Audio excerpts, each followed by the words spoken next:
You're all welcome back to the final session, and some introductory words about what will happen now during the 2 coming hours.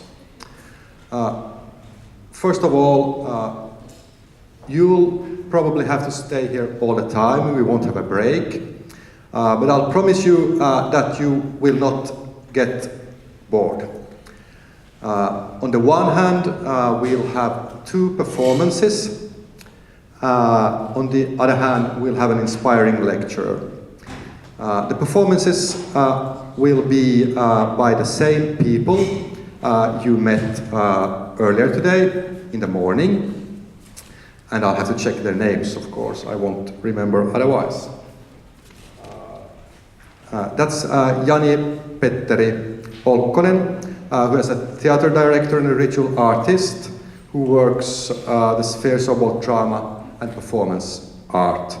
Together with Maija-Reetta Raumanni, who is a choreographer, dancer, and performer. She is here from Turku, and Jani Petteri is from Helsinki, am I right? Yes. They'll give 2 performances. And in addition, there will be the lecture, the Agora lecture, which is this afternoon by Marion Bowman. You met her earlier this morning as well. She's the head of religious studies at Open University, UK. And she'll be talking about, and now I'll have to check,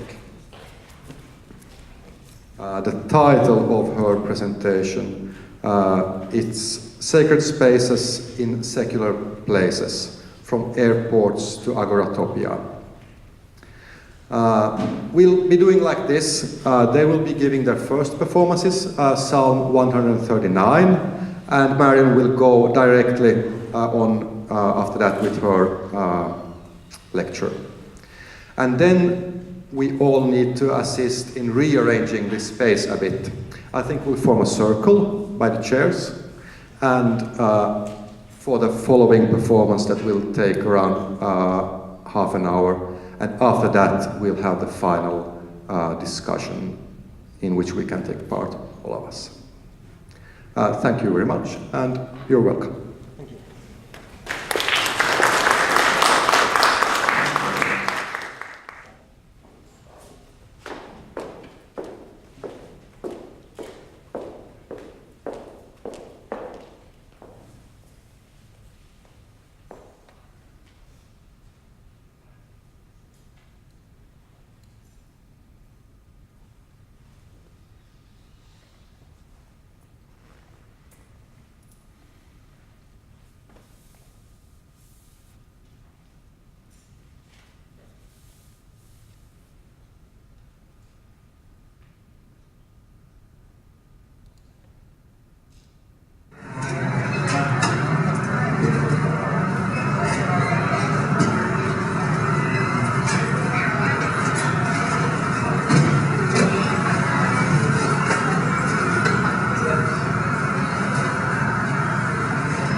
passengers only are welcome to board a bus here at the Agora.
feel like I'm going to be a bit of an anticlimax after that, but thank you very much to Maya and Jani Petteri for evoking the sounds and adventures and feelings one encounters in an airport, and hopefully some of the surrounding atmosphere you get in relation to an airport chapel.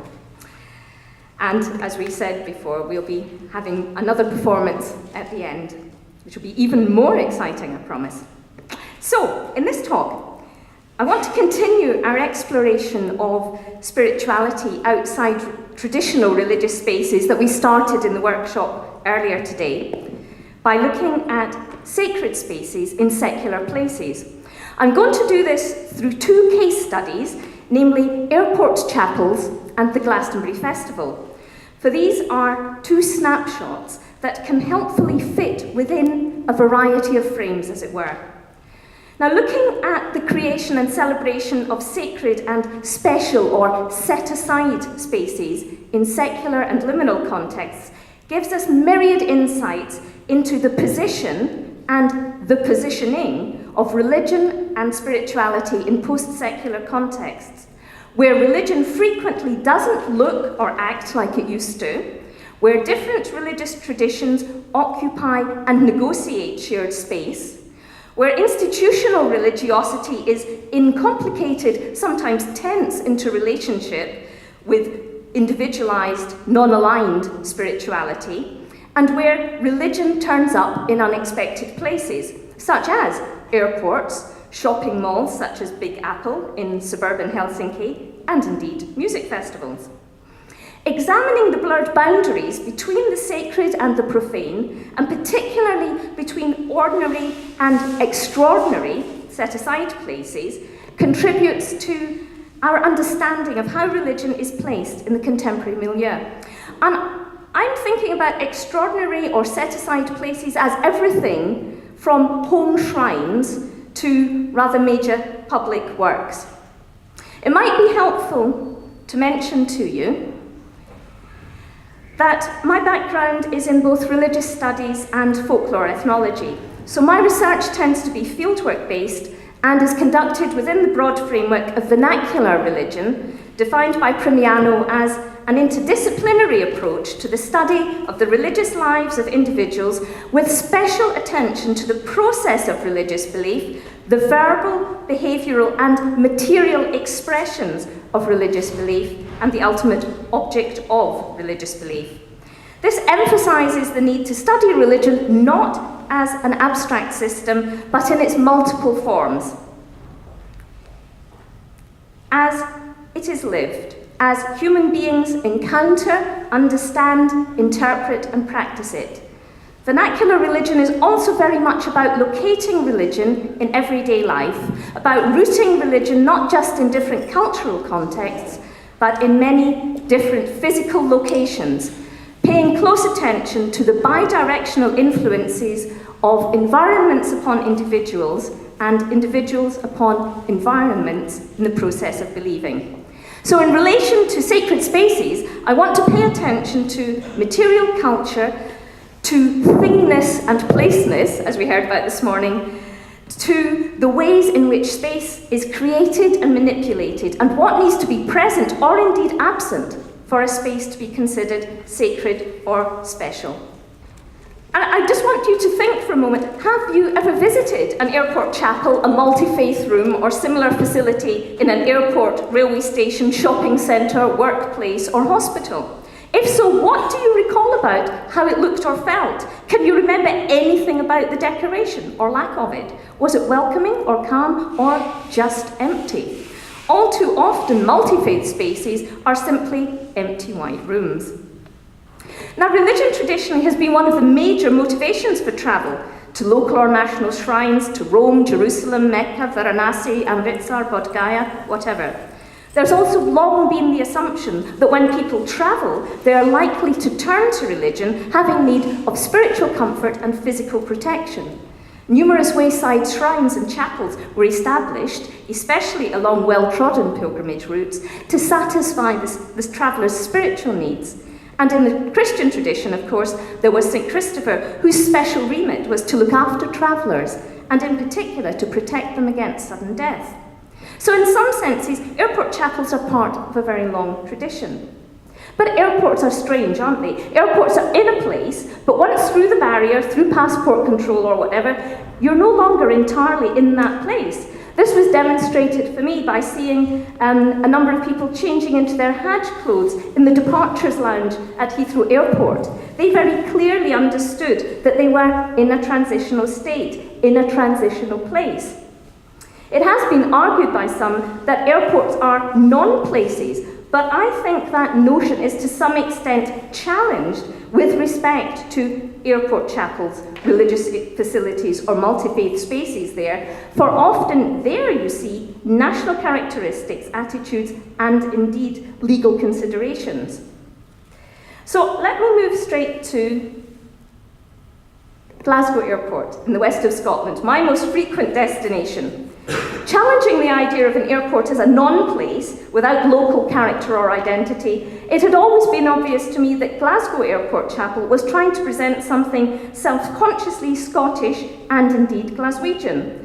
The lightwood furniture has the unmistakable air of Charles Rennie Mackintosh, the artist, architect and designer whose public and domestic buildings and interiors were so much part of Glasgow's artistic identity at the start of the 20th century. The focal point, as you see, was a striking, colourful stained glass window in which are embedded symbols depicting Christianity, Islam, Sikhism, Hinduism and Judaism, with, of course, a brass plate embedded in the floor indicating the direction of Mecca, the Muslim prayer. The chapel is landside. That means both passengers and those greeting or seeing people off can go there. The official description on the airport website states, "The chapel is open continuously for the benefit of all who wish to exercise the disciplines of a religion or who would wish merely to enjoy the peaceful atmosphere." And that notion of an airport chapel as a space both for doing religion as well as simply providing a quiet place is a recurring theme in airport chapels, and of course reflects very traditional usage of churches and other places of worship. Now at Glasgow Airport there had been talk of an airport chapel from the 1960s onwards, but in fact it was realised in the 1980s. Two offices were designated as chapel space. An architect, Bill Shanks, was commissioned by the airport authority, and the airport squad of builders constructed it in 3 months. Peter Houston, the chaplain at the time, claims that what finally got it built were, 1, the personal wishes of the manager, a Roman Catholic, 2, the desire on the airport's part to have a people focus, and 3, the opportunity to upstage Edinburgh, which still doesn't have an airport chapel. Bill Shanks was very keen on the curved motif and the curved ceiling to create a sense of space. The bands of paintwork across the ceiling represent a nomad's tent, making the point that this is in one sense a mobile church, a place for people on the move. The window features the sun and blues for the sky, the curves representing vapour trails, and the blues give way to the greens and browns of the earth. Shanks also told Peter Houston that the big ball in the middle is anybody's God that wants one. The chaplain, Peter Houston, had originally been ambivalent to whether or not he needed a chapel, but this ambivalence vanished with the finished article. But for him, the main usefulness was when he was dealing with people who were distressed or bereaved, having somewhere nice and appropriate to leave them, and to give him thinking time as to how best to deal with the situation. So in Glasgow, we have a self-consciously, locally and nationally rooted, notionally interfaith chapel drawing on traditional Christian design, the stained glass window as a focal point, and making reference to its situation in the airport. From 2003, the chapel became signposted as the prayer room, as the Muslim community felt more comfortable with that. But let me move us straight on to something rather different, which is the airport at Amsterdam. The initiative here was not that of the airport authority, but rather the Roman Catholic Bishop of Haarlem. His church duties required regular travel, and he was deeply impressed with the concept of airport chaplaincies which he found in other parts of the world. The first Catholic appointment was made in the 70s, swiftly followed by the first Protestant appointee. The present facility, however, dates from the 1990s. Amsterdam Airport epitomises the one space fits all approach to the provision of airport chaplaincy, and the assumption that it should be possible for sacred spaces to be sacred to all and shared by all.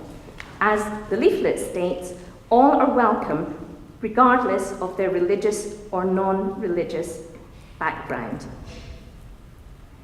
At Amsterdam Airport, as befits its status as a major hub airport, the chaplaincy is on the air side, and immediately becomes clear that there's a bit of an issue as to how to refer to it. It's referred to variously as the meditation centre, place of worship, silence centre, and on the leaflet as airport chaplaincy.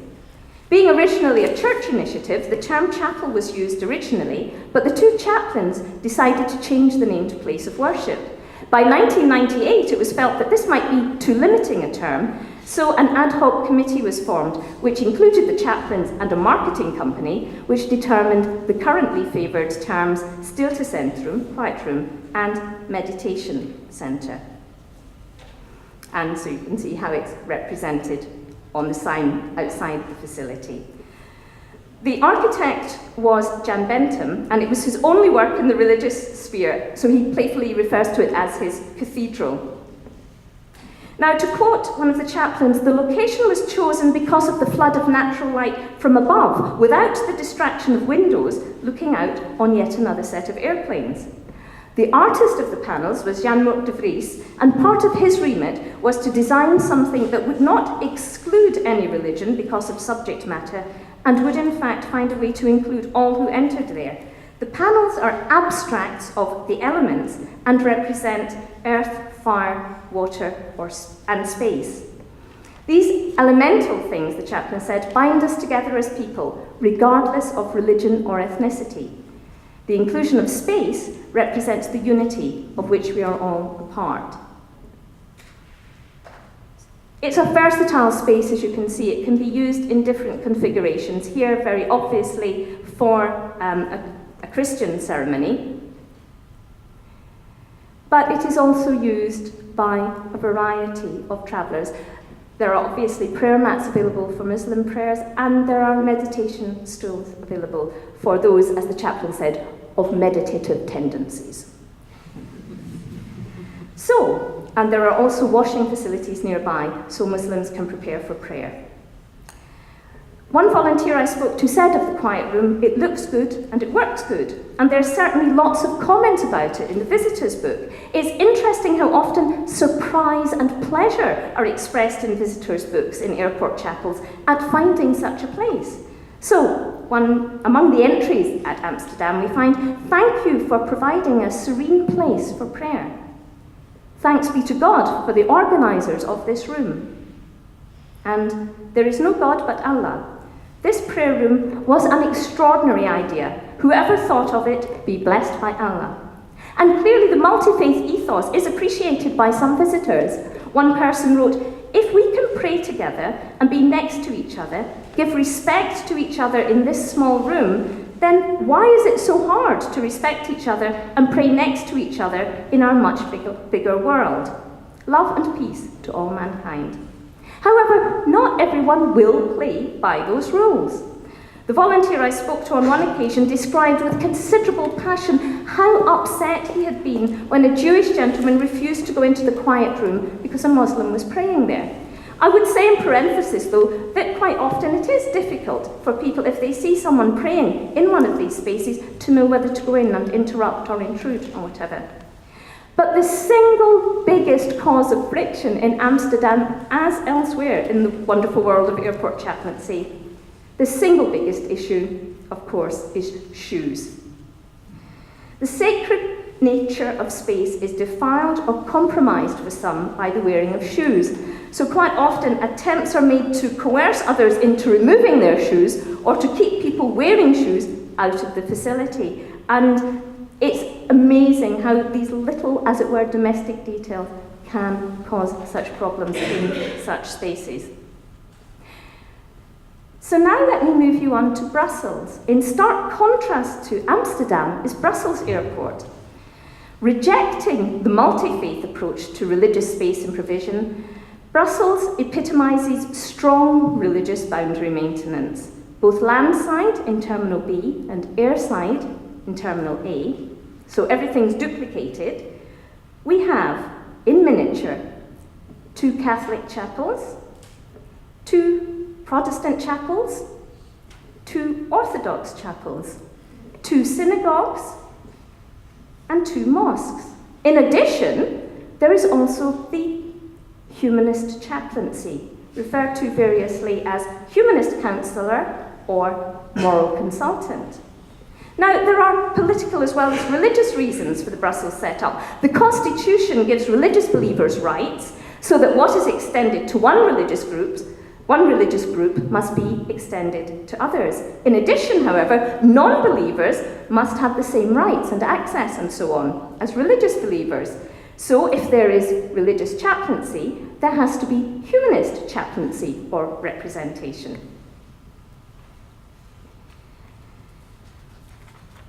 In Terminal B, designed in the 1990s, there were originally no plans to incorporate chaplaincy. Then the suggestion was made that the chaplaincy services could rent space in the same way as the shops. However, at the insistence of the chaplains and with support of a media campaign that provision be made, they were offered a common space for prayer, silence, and reflection for all denominations, and also to include the humanists. While the then Protestant chaplain would probably have been willing to accept such an arrangement, the late Father Herman Boone explained his opposition to me in a personal communication. I did refuse. I voted for respect and recognition of the proper identity of every denomination and religion, for their theology, traditions, and artistic religious expression. We still have sometimes to protest against a cheap, false ecumenism and a certain tolerance which is dishonest and pluralistic. I have visited many such interfaith chapels from Atlanta to Geneva and Johannesburg, and almost always Catholic Christians are the losers. They have to compromise and surrender. The altar, the tabernacle with the presence of the Eucharist are a nuisance and a hindrance to others. Christ crucified on the cross, a statue of Our Lady, features with which Catholics are very familiar, are for others a stumbling block. When the newest building, Terminal A, opened in 2002, all groups were offered exactly the same space in rooms off an upstairs corridor. A very strange setup. By this time, all the chaplaincies were planned and included in the building from the start, and this was regarded as some sort of victory, some sort of recognition of their presence and significance. So what you see at Brussels is that each group can use its own space in its own way, without compromise or negotiation. But as you've seen, the Orthodox chapels, the mosques and the synagogues don't seem place-specific. Apart from their miniature size, they give no clue that they're in an airport. The humanist spaces are notable, well, for their presence rather than their decoration. However, let me just briefly look more closely at the Protestant and the Catholic chapels. The older of the two chapels has a seating area directed towards a simple, elegant marble table, and to one side the specially commissioned painting Home, a Cross, a Wing and a Prayer. In however minimalist a way, that artwork reflected both Christian affiliation and a reference to travel. The newer Protestant chapel at first glance seems even less specifically Christian, with a totally abstract artwork called Imagination to give the chapel more colour. Correspondence with Willie de Prince, the architect of the Terminal A chapel, revealed some interesting insights into its construction. To start with, there was only this rectangular prison-like room. We simply changed the form into an oval shape. This ellipse gives the chapel an aspect of infinity. We didn't want to remind the visitor of things such as planes and airports, because very often it's one of the reasons for coming to the chapel. In other words, we wanted to create a peaceful and simple space, not overloaded, but direct in its function. Also, compared to the other chapels, a very low-budget realisation. So what you see again is that business of deliberately not reminding people that they're in an airport, but also a real effort to create something spatially meaningful and to deal with some of the anxieties and stresses facing travellers. What I think is really striking about the Brussels Catholic chapels, though, is that they alone really accentuate and celebrate their location, both in Brussels and more specifically and strikingly in the airport. In the Terminal B chapel, dedicated to Our Lady of Europe, reflecting Brussels' position at the heart of Europe, the original European flag of 12 stars on a blue background has been framed in the windlip of a Boeing engine, and it stands behind the statue of Our Lady. The altar is an authentic part of a wing from a Boeing aircraft elevated on a plexiglass table. The Terminal A chapel is dedicated to Archangel Raphael, the protector of people on the move. For this chapel, artist Paul de Bont used strator and rotor parts of an Airbus engine for the altar, crucifix, and lectern, as well as a very striking statue of Our Lady of Aviation. So the Catholic approach in Brussels Airport is really interesting. It makes strong faith claims and it celebrates aviation. We might argue that this is unsurprising, given the Catholic tradition of adapting to and incorporating its surroundings. And in some ways, bizarrely, I was reminded of a native Canadian church I visited, where the altar was constructed out of snowshoes. Nevertheless, the adoption of an airplane wing in the altar of one chapel and the physical incorporation of an aircraft engine material in the decorative items in the other shows a rootedness in and engagement with context, which I consider both bold and subtle. So, though Glasgow Airport Chapel has been multi-faith from the start, it's been multi-faith in a fairly Christian way. The completely multi-faith approach of Amsterdam Airport reflects its age, 1990s, and contemporary expectations and assumptions about religion, including a great deal of confusion about how to refer to it. Here the emphasis is on accentuating commonality, promoting and presuming mutual respect and understanding, fostering meaningful and insightful sharing. But as we've seen in Brussels, we see strong boundary maintenance, highly differentiated spaces, aversion to compromise, and an insistence on people having the right to do their own thing in their own space, in their own way. Airport chaplaincy also hints at some of the tensions between religion and the secular. In Brussels, in the positively anti-religious, humanistic rhetoric in the magazines and literature available there, and more subtly in the negotiation between religion and commercial interests, both in Brussels and at Heathrow Airport and other places where space is potentially very valuable retail space. So there is always an issue about finding a place for religion. And one of the things we also realise is that we see the articulation by various parties of what is needed practically, aesthetically, and spiritually for the creation of sacred or special places. We've seen within Christianity the different needs and desires of Catholics and Protestants, and we might think of the practical needs of Muslims in relation to preparation and the proper conduct of prayer. You'll see that at Amsterdam, facilities for washing are provided nearby. Heathrow has recently come up with this rather creative solution where the plumbing doesn't make such facilities available. Rather cleverly, as you see, having an authenticated version of ritual purification made more easily available. We've seen also the confusion when you get sacred spaces in secular places of terminology and actually what the remit of such a space is. As Gilead Ray comments, the idea of prayer may not be relevant to all users, not all traditions engage in worship, and even the term quiet room can be rather prescriptive, as not all religious activity is quiet. You might also like to think about who is being implicitly or explicitly included and excluded by the assumptions and provisions of these examples of airport chaplaincy. We can safely assume that Buddhists, Hindus, Sikhs, pagans, and others work in and pass through airports, for example, but there seems to be little explicit accommodation of this. In practical terms, it would be impossible to keep duplicating facilities for every religious and spiritual group. And of course, as we've already touched on, increasingly there are people in the post-secular milieu who feel spiritual, unlike the humanists, and they too have needs to be met. And I think ironically, it may be the case that Amsterdam might suit them better than the religious groups for whom Amsterdam was actually devised. And it leads us to the question, is it possible to design a space that satisfies the material culture requirements and physical needs of a variety of religious and spiritual traditions? Is it even desirable to try to do so? What would it have to include or exclude? For some traditions, the absence of certain things could be as problematic as their presence would be for others, because empty space is not necessarily neutral space.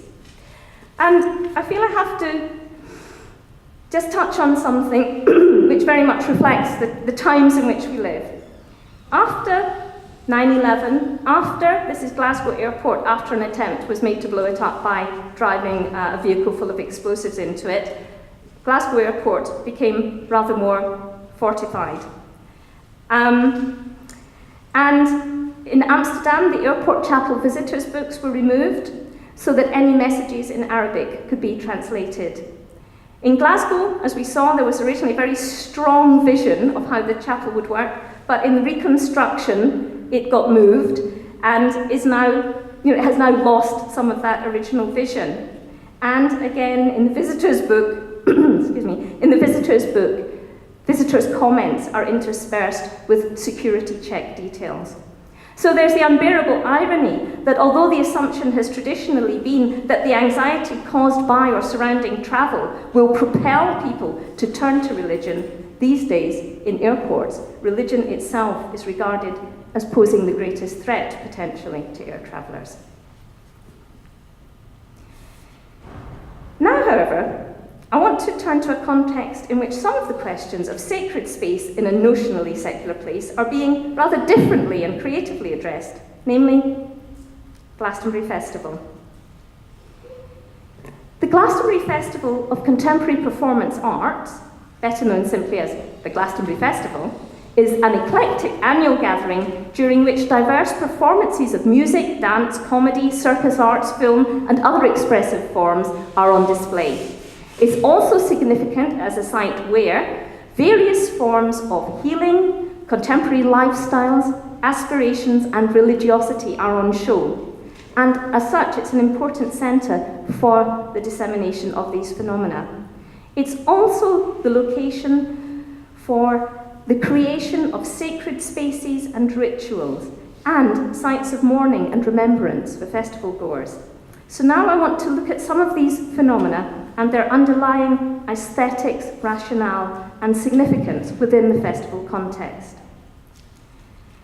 From a review of the literature on music festivals, Larson and O'Reilly, who regard certain music festivals as a form of utopian practice, identify three main significant characteristics: their spatial and temporal form, the way they create cultural meaning and social structure, and the formation of community. As a number of authors have pointed out, festivals are important socially and culturally in that they facilitate cultural participation and the creation of temporary communities. Waterman contends that an important facet of festivals is that they are to do with space, and that all festivals have at least one thing in common, in that they are ephemeral. As Larson and O'Reilly comment, music festivals are places where capital, the market, consumption, culture, and the human spirit come together in wonderful and unusual combinations and write fascinating human stories. And they use this term Agoratopia. Now, here in Aboagora, we're using Agora in the sense of the forum. They are referring to the idea of also the Agora as the marketplace, and they are looking at places where people are pursuing utopias within contexts created by commercial or market forces. So, for many years, I've been studying vernacular religion and contemporary spirituality in the town of Glastonbury, but often when I say I do research on Glastonbury, people assume I mean the festival rather than the town. So synonymous is Glastonbury with the festival, although the festival is actually held at Worthy Farm in nearby Pilton. However, since 1999, the Glastonbury Festival has been part of my fieldwork, and as you see, on some occasions, the muddiest part of my fieldwork. Not least because it's great fun, and there is enormous creativity and energy on show there, with religion appearing in a variety of contexts. There's just such, people are constantly creating special, sometimes self-consciously sacred, certainly set-aside spaces. And religion puts in various appearances. The Glastonbury Festival is characterised by Michael Eavis, owner of Worthy Farm, in the foreword of Glastonbury Festival Tales, as a party that started in the 1970s with a handful of people in a field and grew into a famous festival. Various histories of the festival have been written, attempting to place it in socio-cultural and political context. Numerous websites refer to it, and each year there is considerable media coverage of the more high-profile performance events.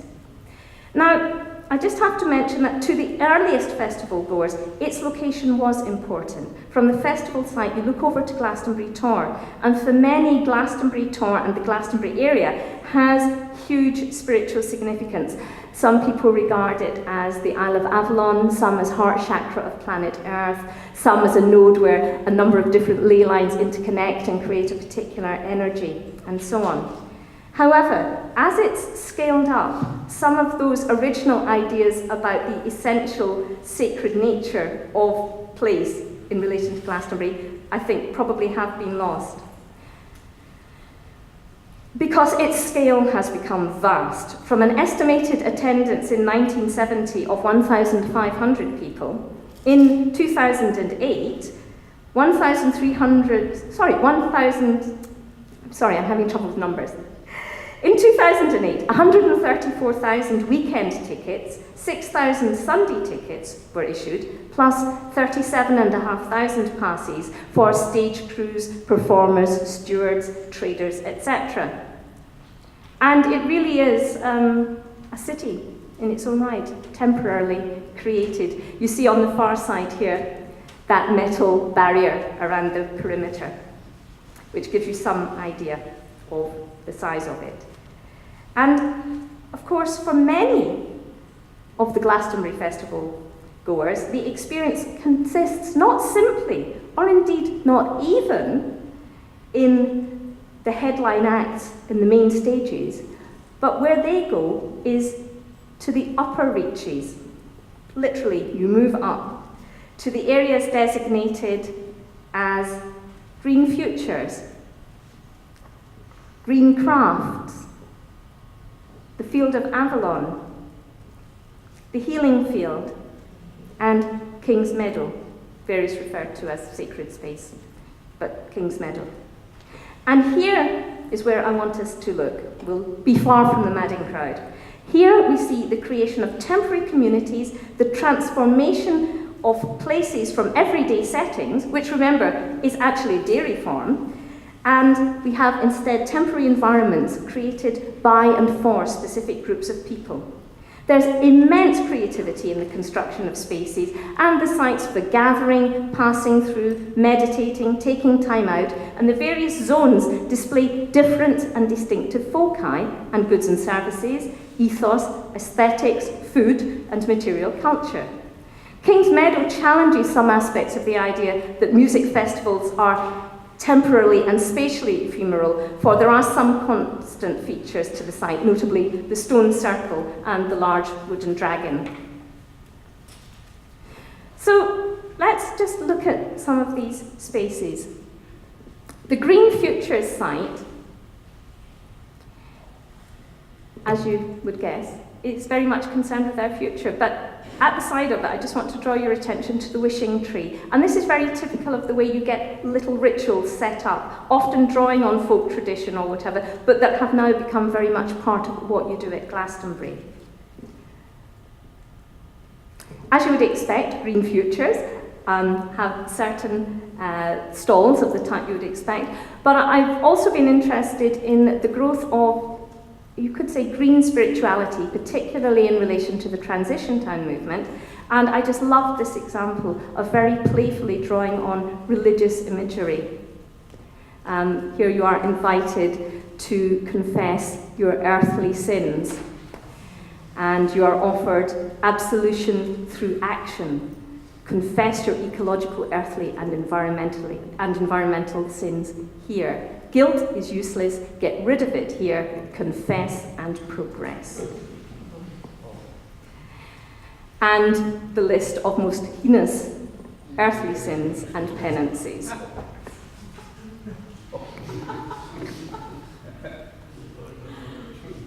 On the latter point here, one of my favourite groups of people at the festival are the environmental police, men and women who wear pink taffeta skirts and pink fairy wings and plastic police helmets, and if anyone is caught urinating outside the designated areas, they create a great fuss, make a lot of noise and draw attention to that person. It's very effective.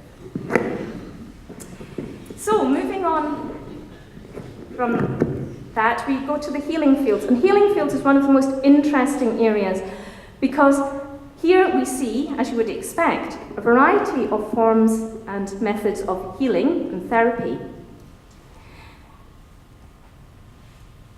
but also quite a lot of crossover between religion and healing, or healing and religion in various combinations, and the presentation of certain techniques as healing. And some religious groups choose simply to have a presence in the healing field because other religious groups are there, and so there's always a Christian presence in the healing fields. Now again, as we saw with airport chapels, there is the miniaturization and presentation of sacred spaces quite self-consciously. And here's an ISKCON temple. But one of the most creative aspects of this is the way that spaces, non-aligned spaces, are created for people to enjoy, to take time out in, to reflect. And again, I think great aesthetic effort goes into the creation of these spaces, which are of course non-directive in as much as they are not for anyone in particular, but they are there to be facilities to be used in various ways. And of course, figures such as labyrinths and so on are very popular.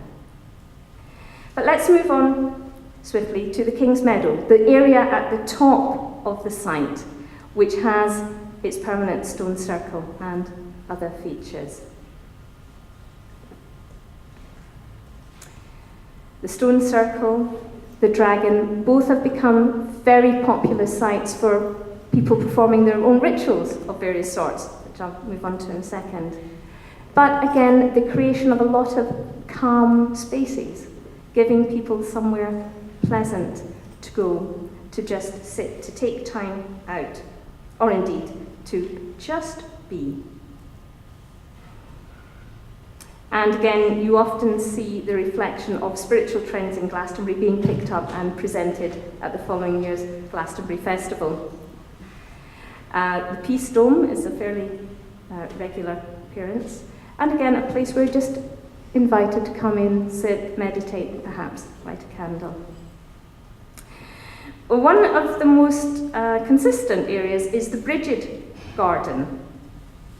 This very much is a Glastonbury regular feature now, dedicated to Bridget, but Bridget as goddess, druid, and saint, and was again very much the result of a highly successful Glastonbury Goddess Conference in 2004, which very much celebrated Bridget and the bringing back of Bridget to Glastonbury.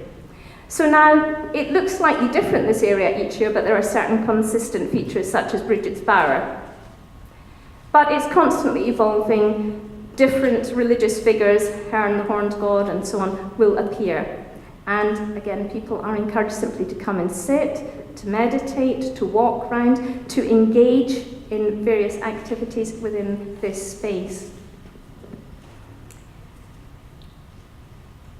Given then that there's a community aspect to the Glastonbury Festival, that there's continuity as well as change, there are self-consciously spiritual aspects to the festival. And it's not surprising then that the festival has spawned rituals, memorials, rites, and spaces of commemoration.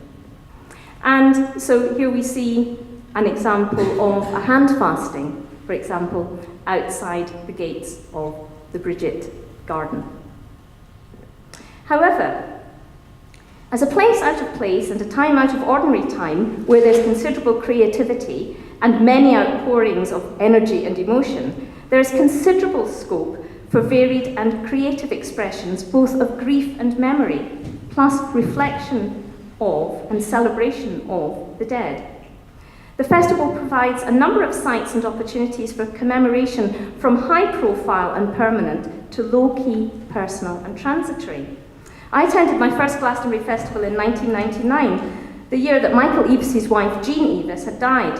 On the right side of the King's Meadow, a garden area was created in which was placed a colourfully decorated hoop and suspended within the circle a laminated sheet of paper featuring a colourful photograph of a youthful and happy-looking Michael and Jean Eavis walking together in a field.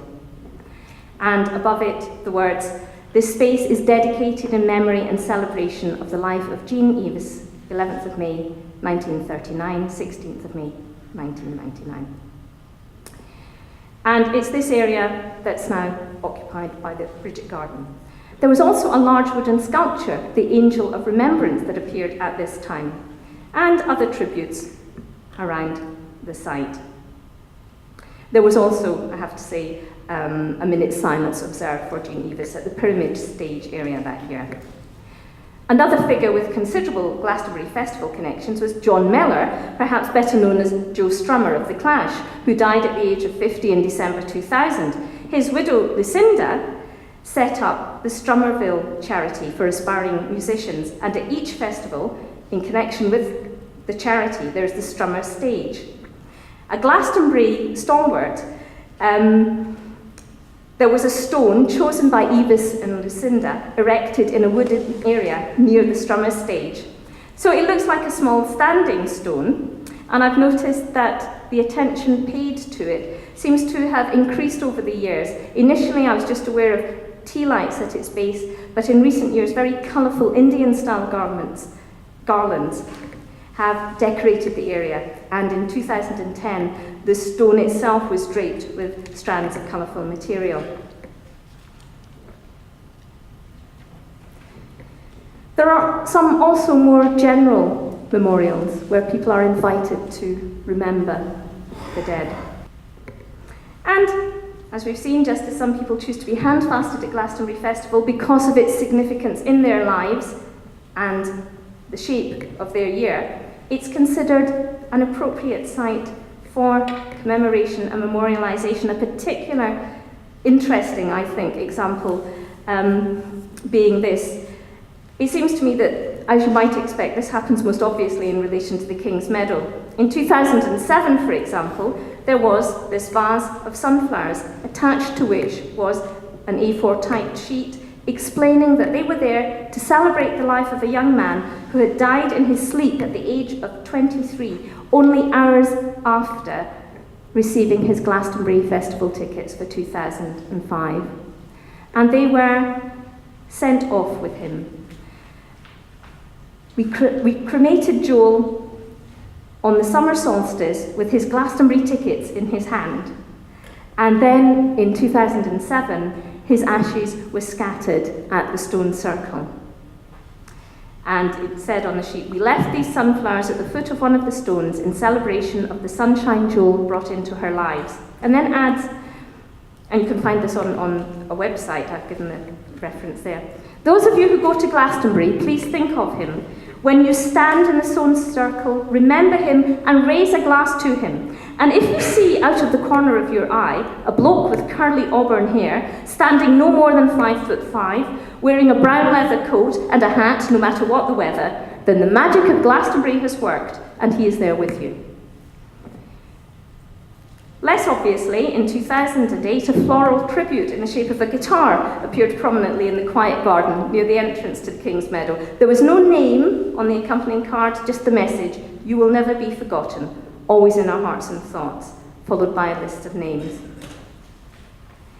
On the other side of King's Meadow, as I've mentioned, there's Bridget's Garden, first created in 2005 following the significant 2004 Goddess Conference.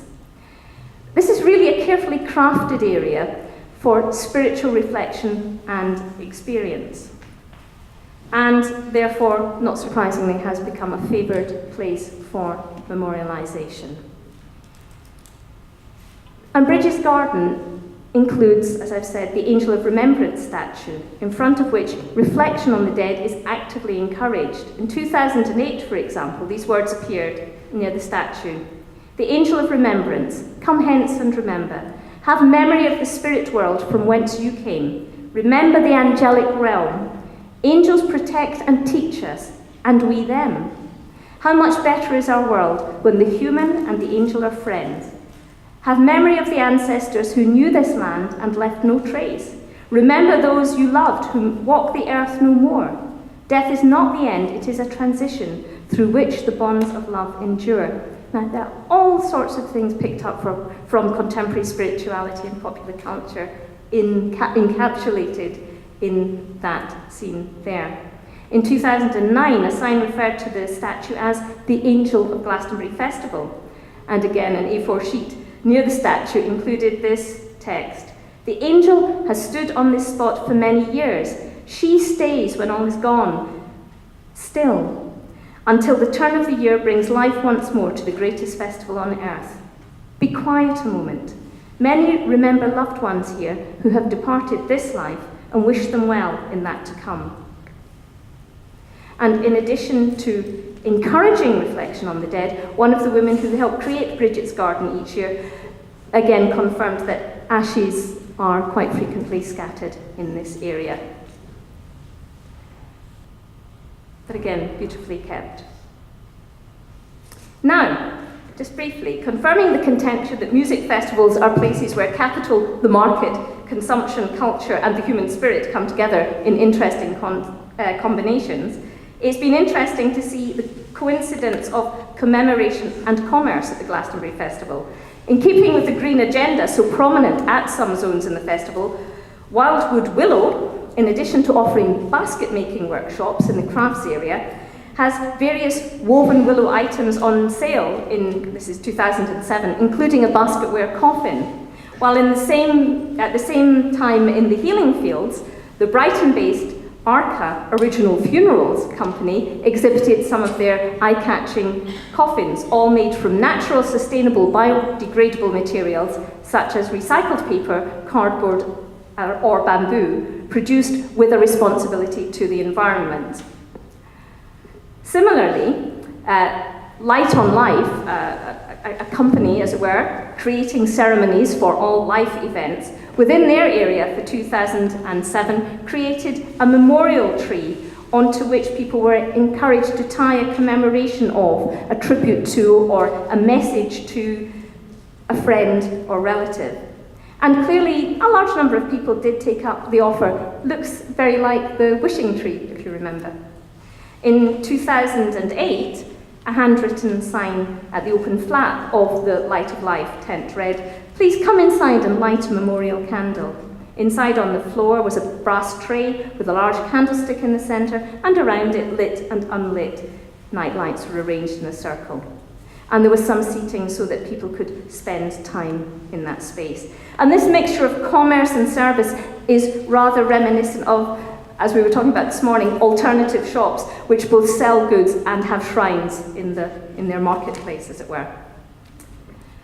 So, celebrating its 40th year in 2010, Glastonbury Festival is an institution. It's a place of temporary permanence. It's permanent in that the site is reused, some features remain constant, and others are installations which are regularly recreated. But but it's temporary, for although there's a great sense of community, both performers and participants change each year, and it's never the same twice. There's continuity and change, stability and dynamism. While some think of Glastonbury Festival in terms of pilgrimage, I also see it almost as a calendar custom. It's become part of the shape of many people's year, and it will survive for as long as it has relevance. Most important for us, though, are certain aspects of Glastonbury Festival that reflect and project contemporary spiritual trends. The festival is a place of immense creativity, not just in terms of official performances, but also in the crafting of material culture, set-aside spaces and community. The participative example of festival culture, the sense that every individual can play a part in creating and experiencing what Glastonbury has to offer, encompasses both myriad lifestyles and also loss. So I said I would use my two case studies to look at the creation of sacred, special and set-aside spaces to explore the position and positioning of religion and spirituality in post-secular contexts. You might think that I've cheated somewhat by using examples relating to two somewhat liminal contexts, airports and Glastonbury Festival. However, I'd argue that while these contexts aren't typical, what happens there, in their very varied ways, is indicative of the many issues and complex material cultural considerations surrounding the creation of sacred, set-aside spaces. And above all, the great ongoing desire there is to continue to create such spaces in the contemporary milieu. Thank you.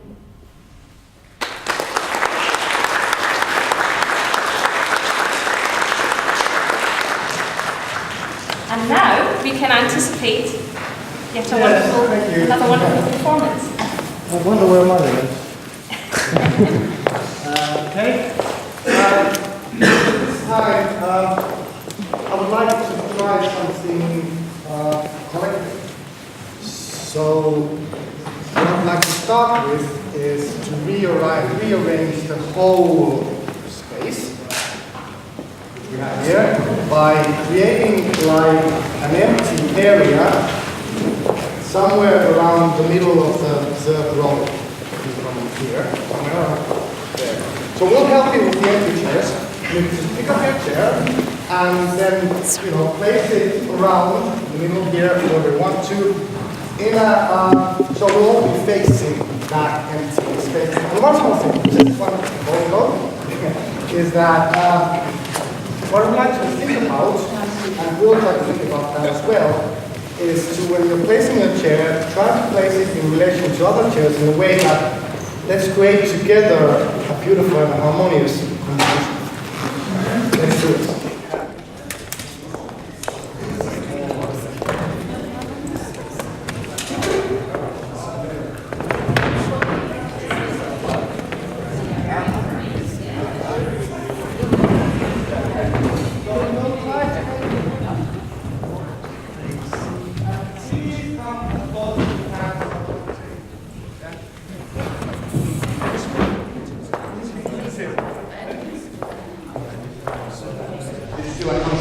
So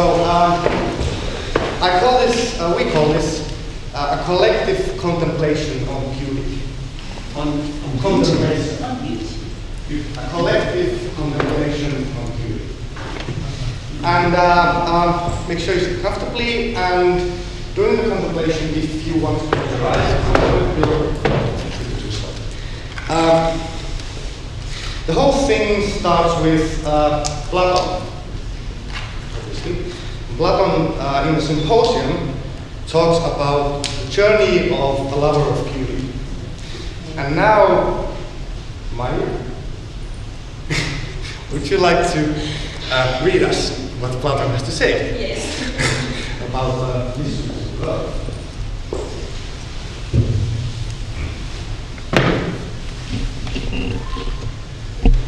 First of all, he, the lover of beauty, will fall in love with the beauty of one individual body.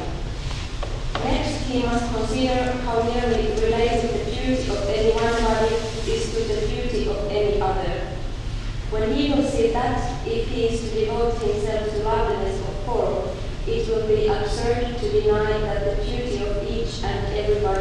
same. Having reached this point, he must set himself to be the lover of every lovely body.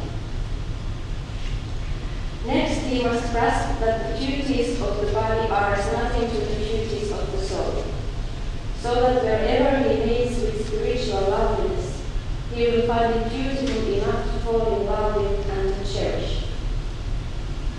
And from this, he will be led to contemplate the beauty of laws and institutions. He discovers how nearly every kind of beauty is akin to every other.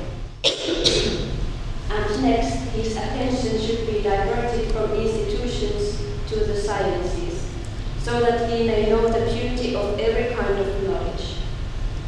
And thus, by scanning beauty's wide horizon, he will be saved from a slavish and illiberal devotion to the individual loveliness.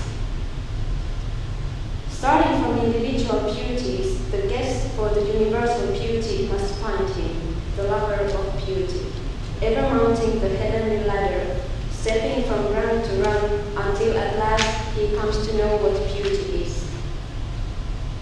Whoever has been initiated so far in the mysteries of love and has viewed all these aspects of the beautiful in due succession is at last drawing near the final revelation.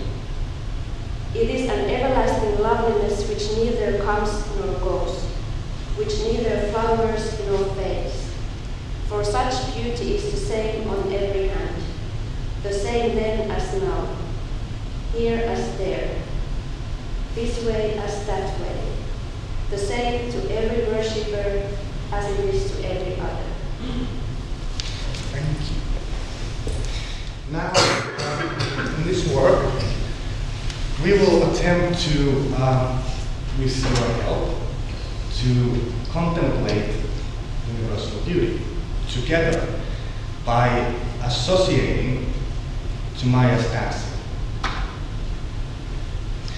and trying to find connections between the individual beauty of a dance and then the beauty we discover through association by exploring our own inner memories, thoughts, dreams, and fantasies, as well as the associations others share in the circle.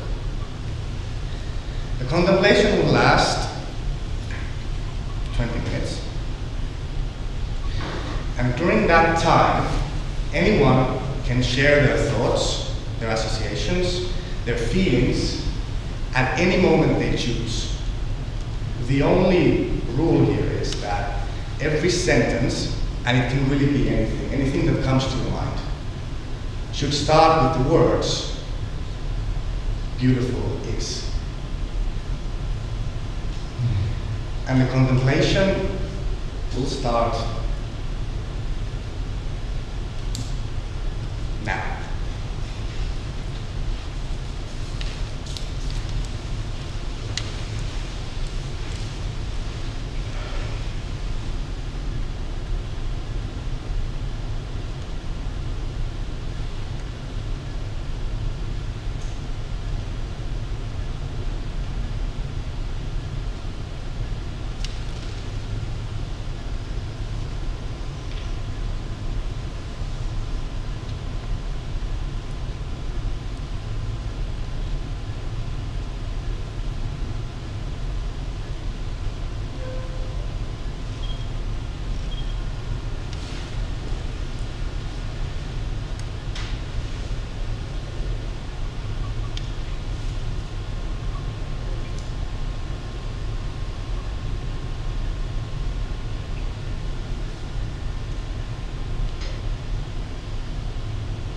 Beautiful is movement.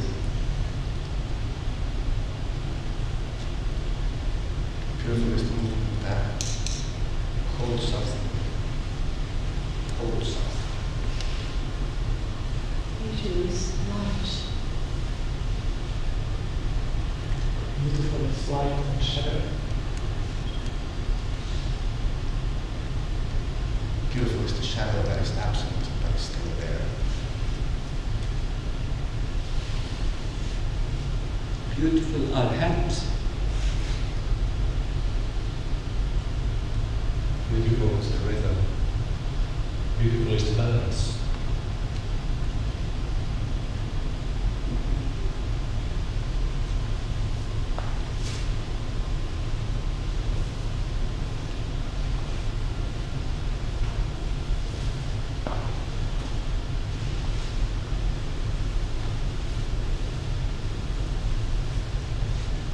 Beautiful is the common effort.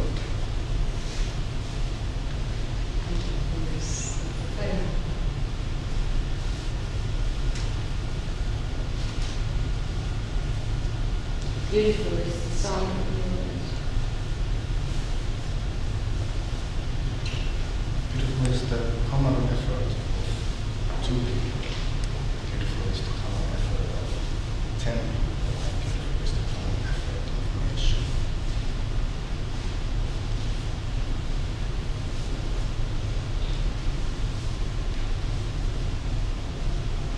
Beautiful is the common effort of not having a nation. Beautiful is the effort of 2 feet.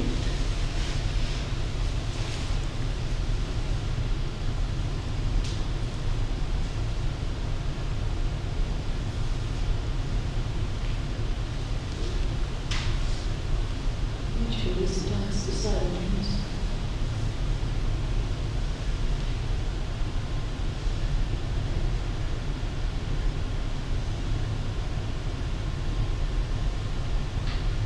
Beautiful is the feel of silence.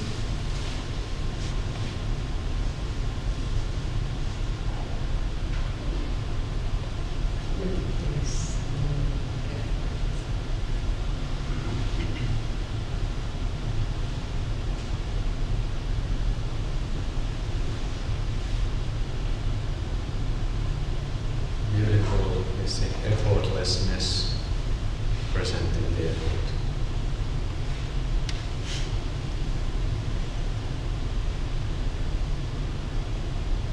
Beautiful is beyond classifications.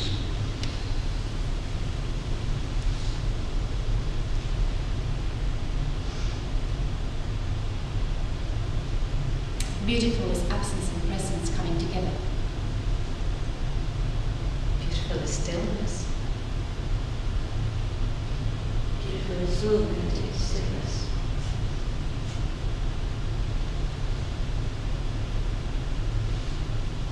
Beautiful is playing with the opposites.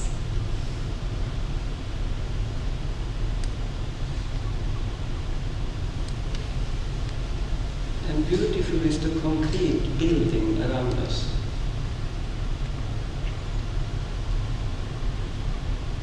Beautiful is without concept.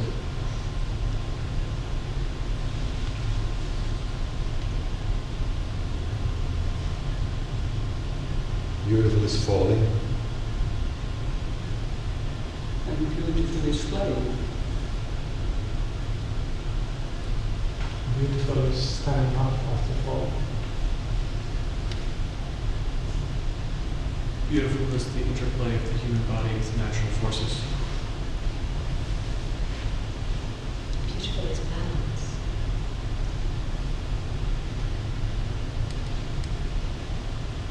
Beautiful is unbalanced.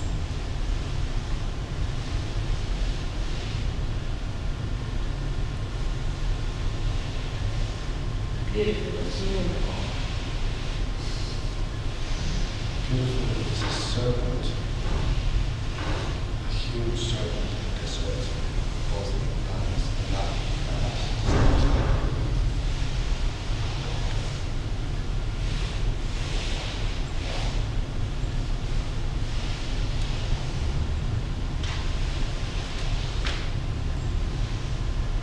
Beautiful is going backwards.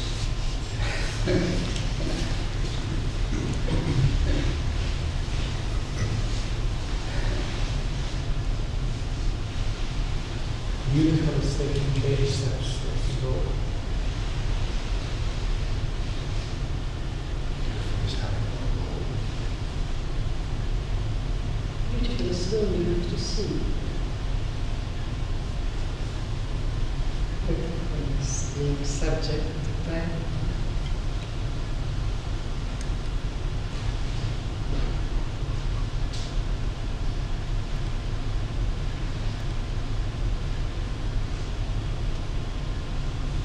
Beautiful is the wind outside in the trees constantly.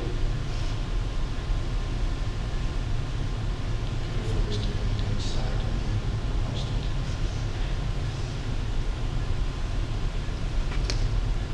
Beautiful is the mirroring.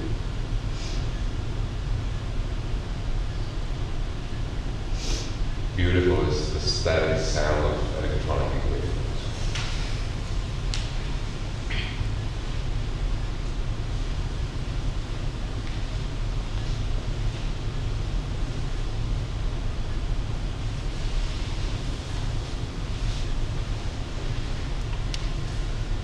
Beautiful is the smell of bodies.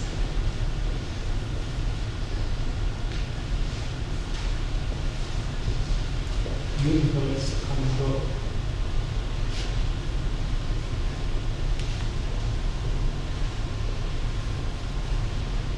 Beautiful is to know control. Beautiful is to have legs. I used to have long legs. Beautiful is to have short legs. Beautiful is to have shoes.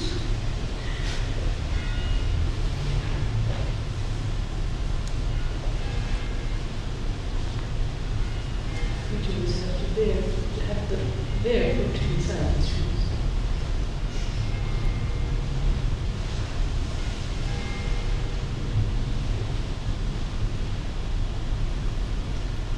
Beautiful is taking the low position. Beautiful is to get tired. Beautiful is to breathe. Beautiful is repose.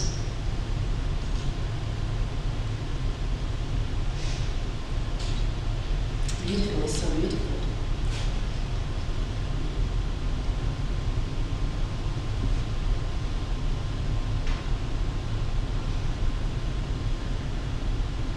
Beautiful is not to know whether it's me in the tree or the tree.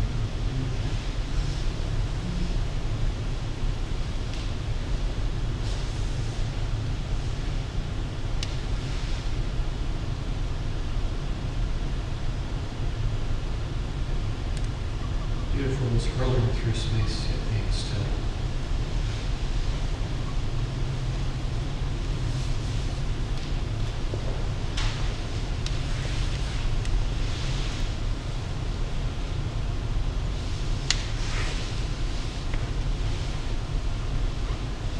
Beautiful is the slow breathing of a sound sleeper.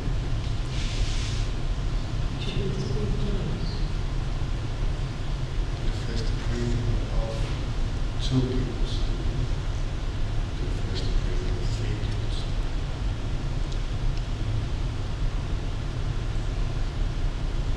Beautiful is to fall asleep.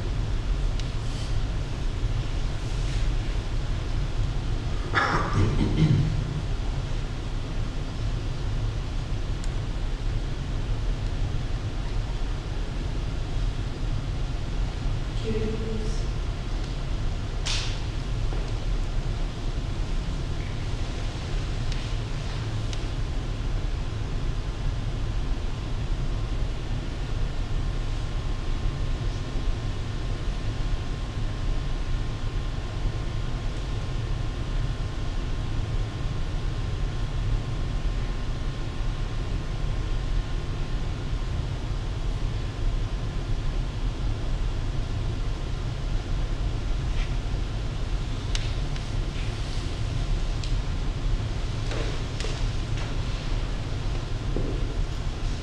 Beautiful is the stretching of time.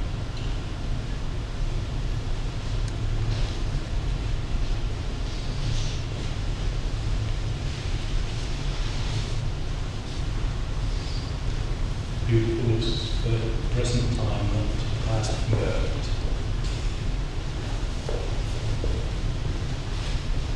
Beautiful is to not walk.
great.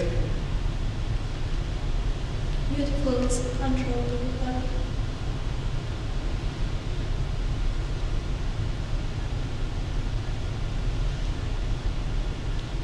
This poem not controllable as control. You choose me.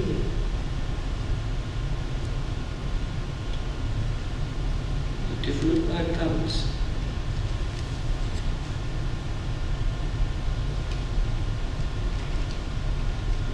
Beautiful is that you are able to see.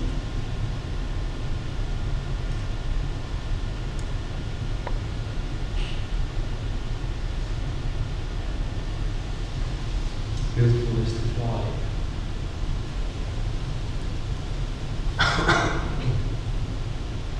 Beautiful is a firefly sized bird.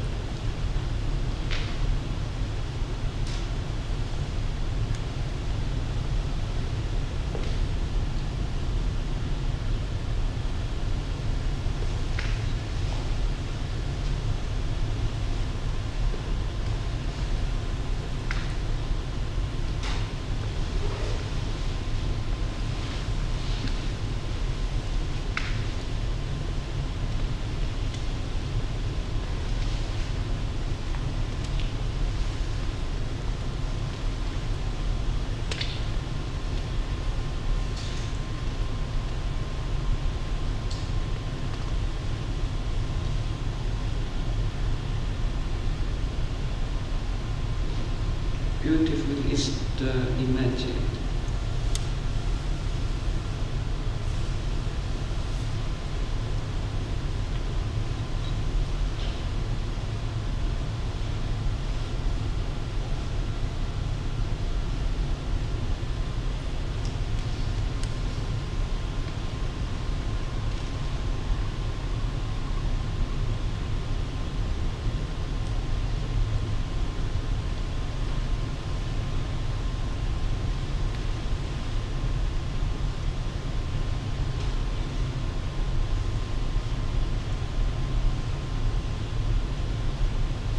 Beautiful is stillness.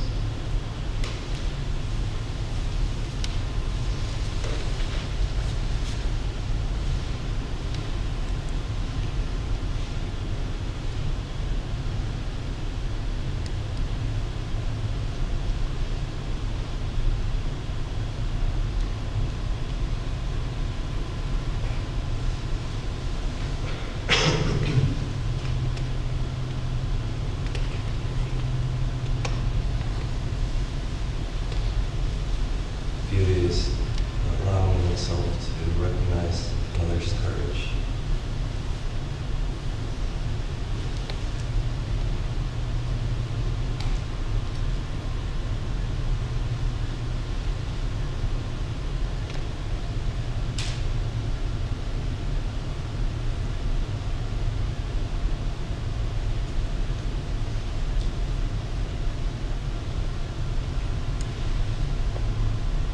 This comes to the outskirts.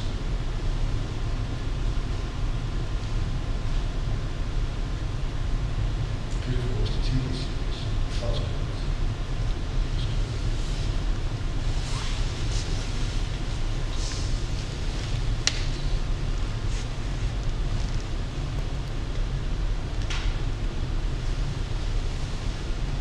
Beautiful is the heaviness of your head.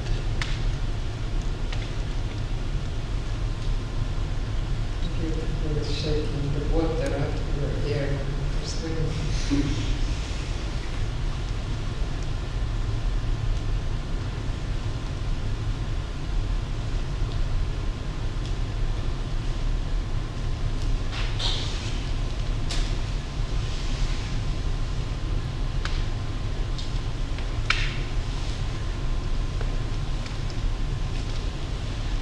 Beautiful is there.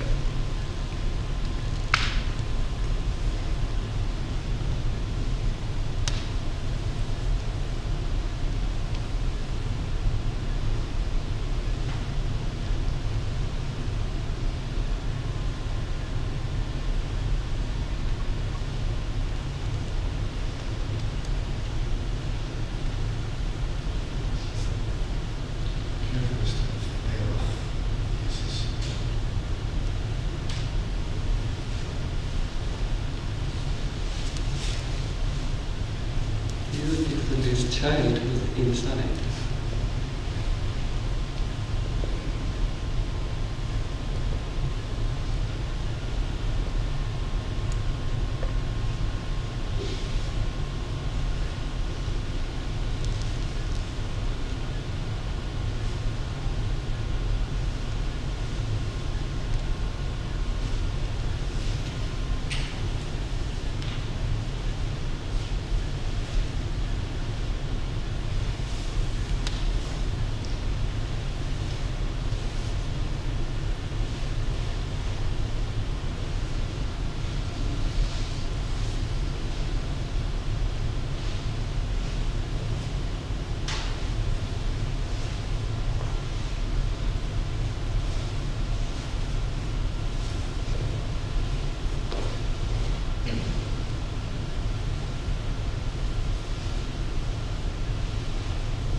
Beautiful is forgetting yourself.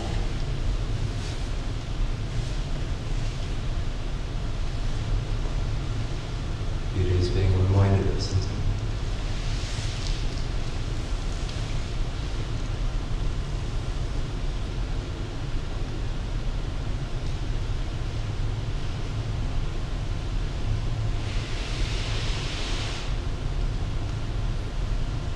It was recognizing yourself and somebody else.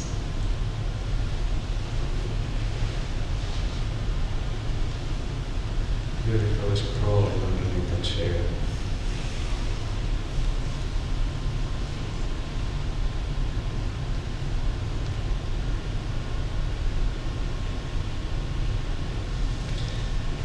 And the contemplation will end after exactly 20 minutes now.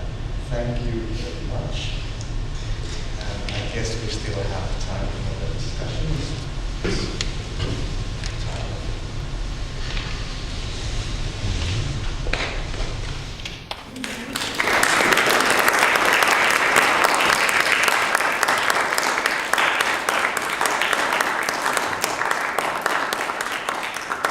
Any questions, comments, reflections from anybody? I think one of the things this has shown us is why so many of the spaces created in places like Glastonbury are circles.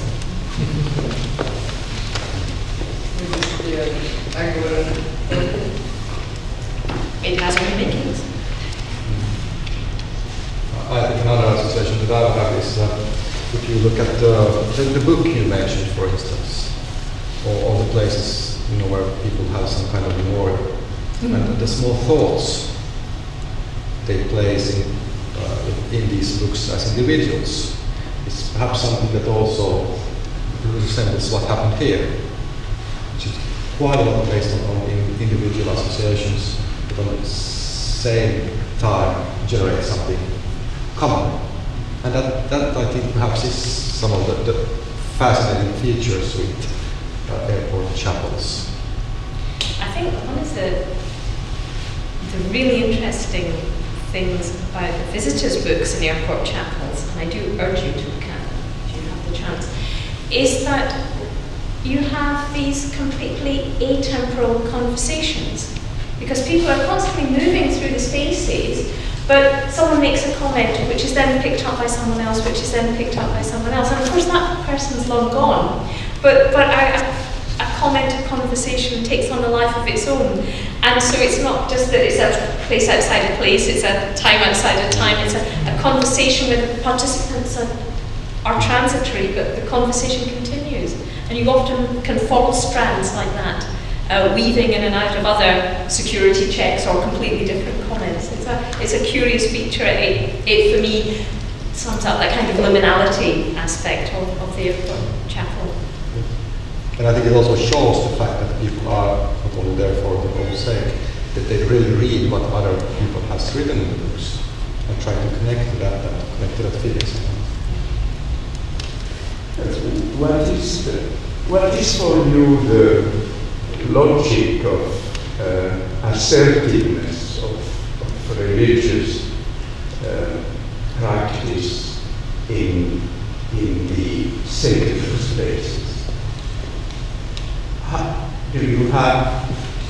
have a hypothesis? How do you look at it? Why?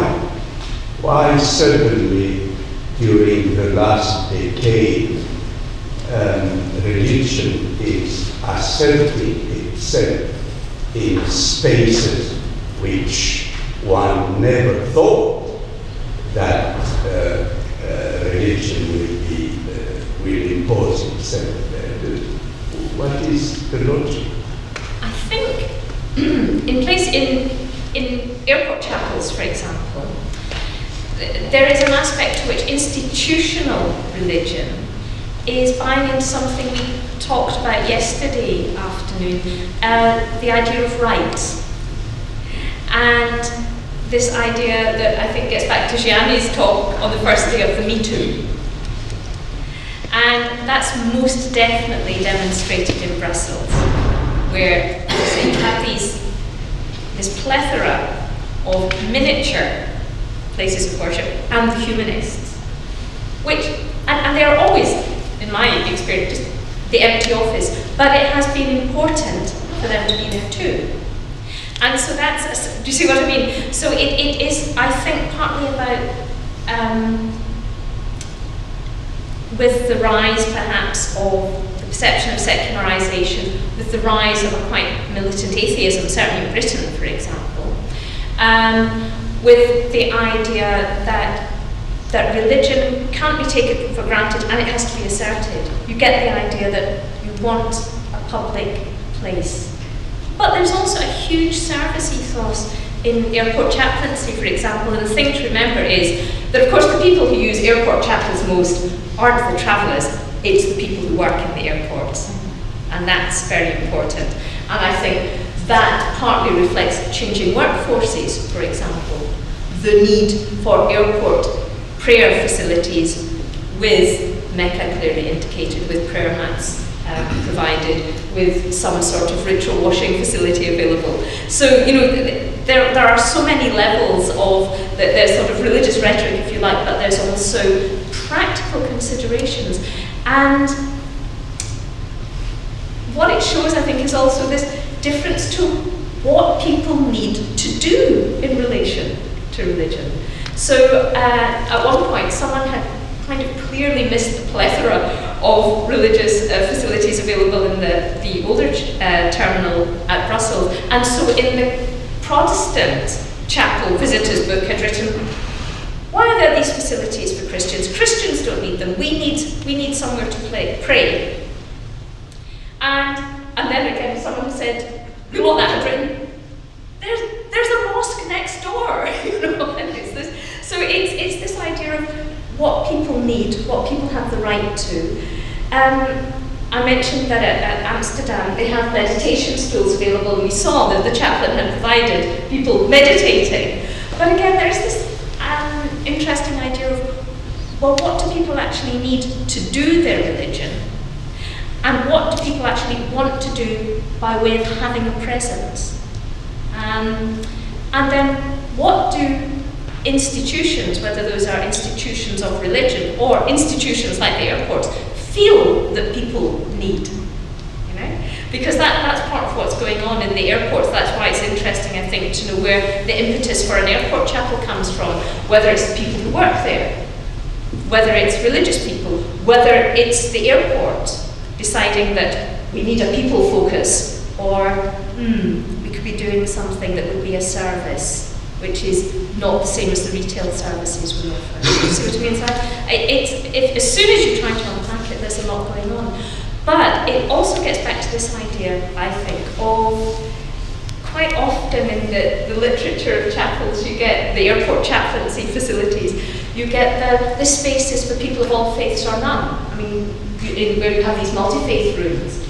And Sophie Gilliatt-Ray says, you know, this phrase, welcome or for people of all faiths but none, is generally speaking used to imply inclusivity, but equally tends to mask the sheer impossibility of providing something that will satisfy everyone. Juhani palusma that talk this morning, the center that he recently, the mall in Helsinki, was responsible for, that is a kind of still room, but I think it's a quite confessional Christian room, very beautiful from the outside. I haven't yet been there.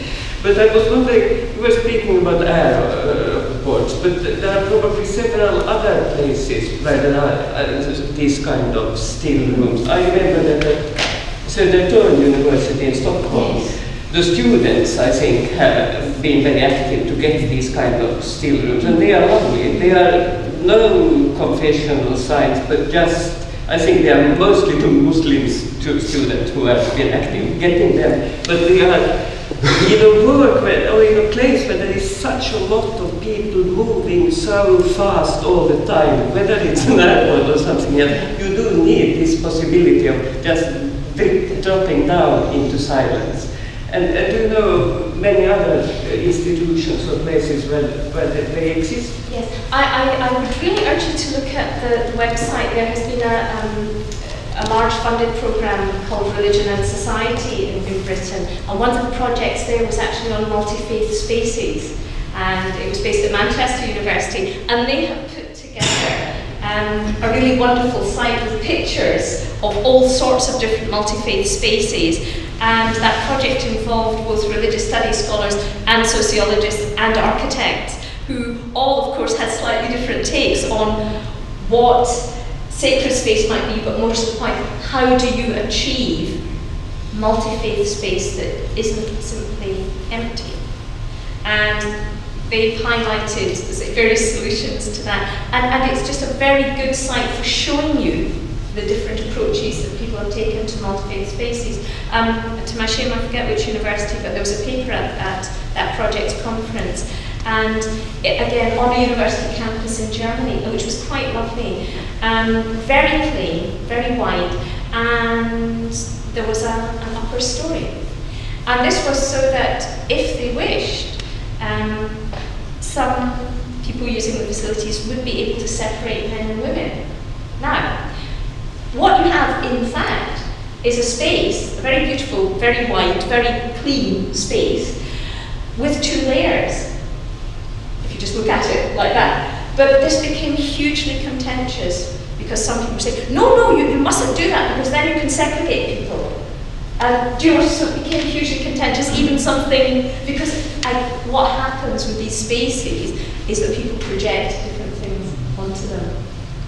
And that's because of gender issues. Yeah, okay. Yeah, that was the impetus for it. But then others were saying, but then that means we can use it in different ways. We can have two levels. We can play with music, or we can whatever. But there was a lot of very heated discussion. For example, at the conference where this was presented, between some chaplains who felt they really shouldn't have given in and they should have kept everyone on the same level because there was the potential for segregation, whereas others applauded it. Well, he was. Sorry. Yeah, I'm actually interested in the sort of conscious moments of inactivity or doing nothing. This is sort of antennas, I just think, because people are in a gap between timetables. And in railway stations in the 19th century, there were separate waiting rooms for different social classes, and after a while, first game automats came, so that you could spend your time by playing. And I'm just wondering how much people go to the chapels just not to do anything, because on the other hand, they are so mobilized in their empty moments in the terminals. I mean, there are also other activities. In Copenhagen, there's a sauna for the passengers that they can go there. So do they reflect on this sort of about doing nothing? Yeah, I mean, I think a lot of chaplains are very aware of the need for the set-aside space. Because, you know, we've got our iPads, we've got all our gadgets, we've got our phones, we can occupy every living moment. And airports, as you know, just kind of exist to make you buy things. You know, airport concourses are now impossible to walk through without being bombarded by the impetus to shop. And so I think a lot of chaplains of various sorts are just very aware of the need for a set-aside calm space. And again, we saw that in relation to the Protestant chapel at Brussels, that what they were thinking was, we just need to give people a nice space. We just need to take them away from the fact that they're in an airport and they might be a bit anxious, or they might just want a bit of peace and quiet.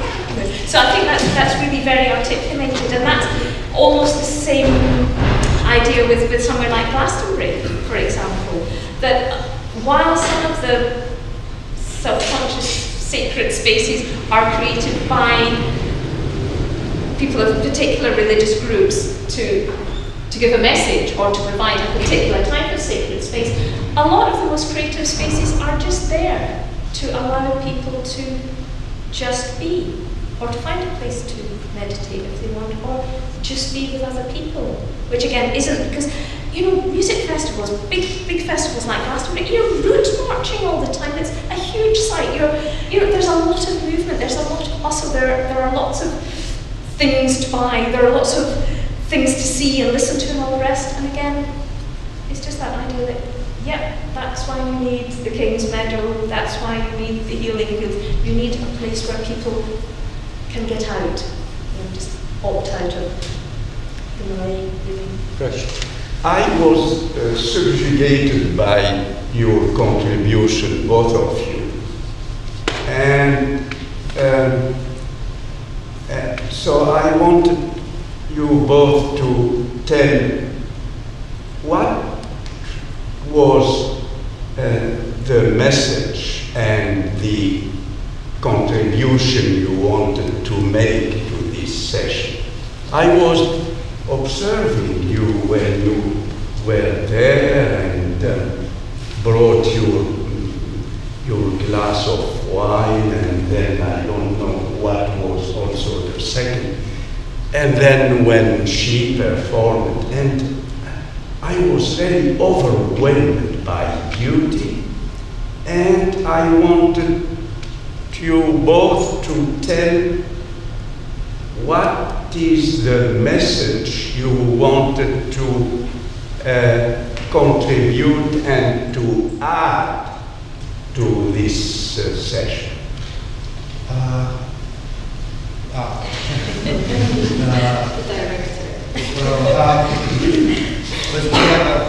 Just this between arts and sciences, so kind of wanted to do something that places itself in some kind of dialogue with what's. And then the first part was about when Marion was talking about airport chapels and airports. And the way the first thing that comes to my mind is, of course, the liminality. It's kind of a liminal space. And when I started to think about liminality in rituals and so on, so forth. And kind of what we were working on, it more started to be about the liminality of kind of the spatial, the elements of, the liminal elements of human experience, the liminal dimensions of human experience more, about the kind of that, what is the human experience, what to be in a place like, what happens, what is the, what is being in between. And then I found the Psalm 139, which was the song and which is based on, which is basically about whether should I go, where can I hide from my eyes, if I go to the highest heavens, if I go to the highest hell, I cannot hide. And it's kind of, and then, and it's kind of, it's moving around that somehow. It's the temporal and spatial dimensions of the liminality of human experience. A search of sense and meaning.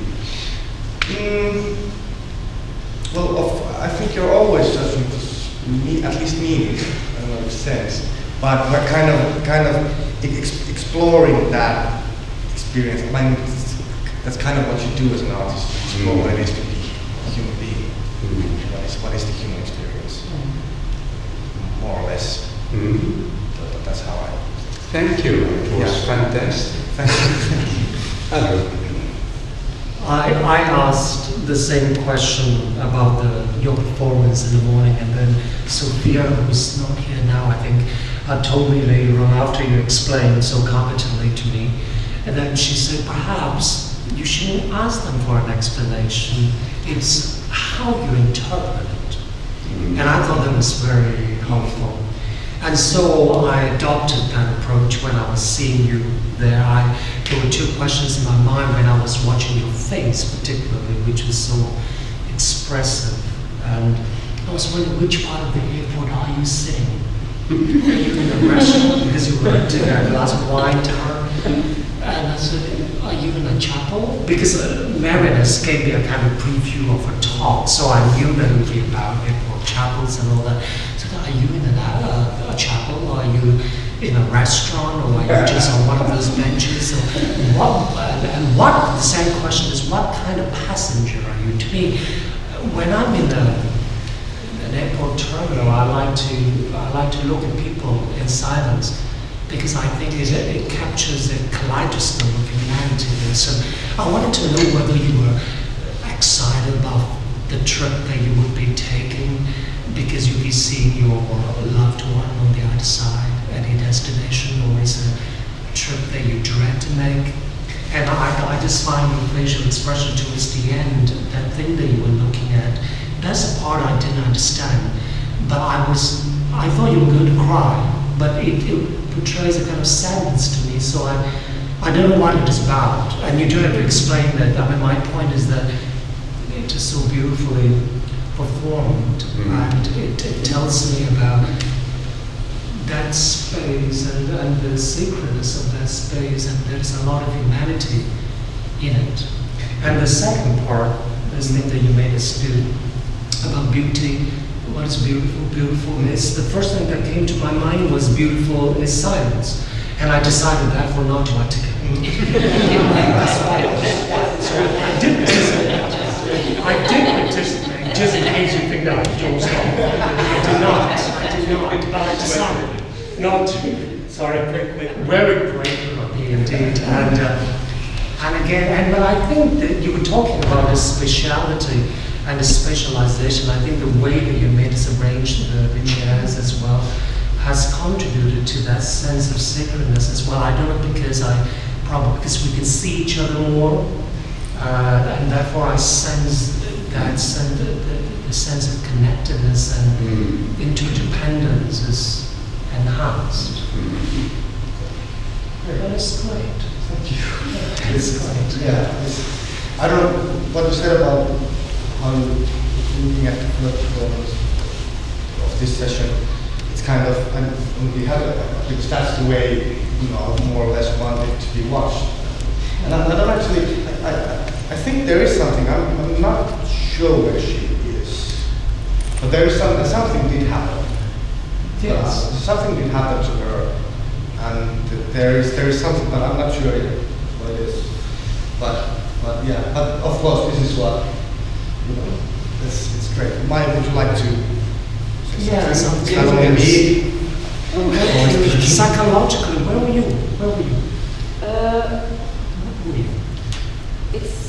It's quite like complex thing what I'm doing there, because I'm also like on a certain level I'm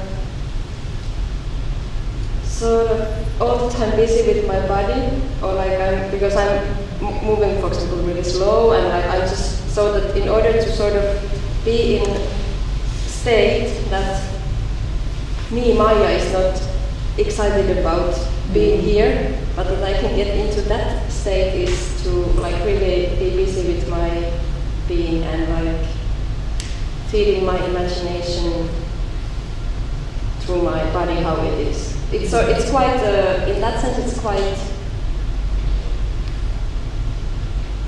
how can I say, like I'm relating to my body.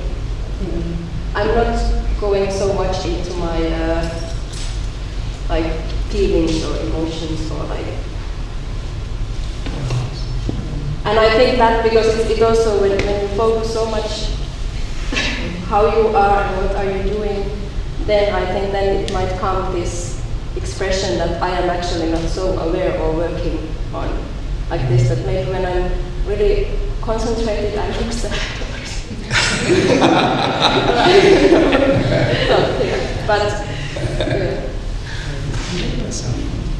I know exactly the bar at Heathrow where you were sitting. That's another question. I think the final comment or question, Anu, please. Thank you. Lovely conferences and lovely talks today we have had. I think that we have all touched upon the issue of watching or experiencing art, and I think it's very interesting to hear the artistic process and about the kind of why do you do like this, or what do you do, why are we here doing this, or what should we be experiencing here? It's I think it's an interesting question, but as you said, you had your own interpretation. You went for it, and I think it's not, and you are overwhelmed. It's not. I would be interested to ask, okay, what does it really mean that you are? There are different levels. Artists you're working with your body, and there's maybe not so much going on a cognitive level, or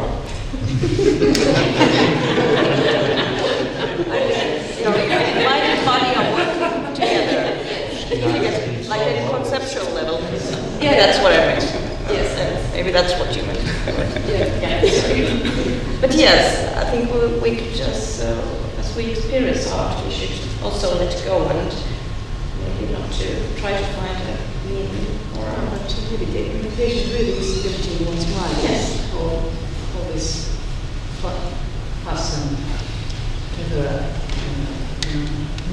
But I think this morning, pardon me, I just thought this morning's performance really did show the importance of context, because we were reflecting that those of us who didn't know the picture, I had a complete, something else completely obviously was going on for me than for those of you who suddenly had a moment of thinking, gosh, is that picture? I know where this is going. I mean, what, I had, and then you had a whole kind of repertoire of reference, which those of us who weren't familiar with the picture would somewhere else entirely, seeing something else entirely, and that's great.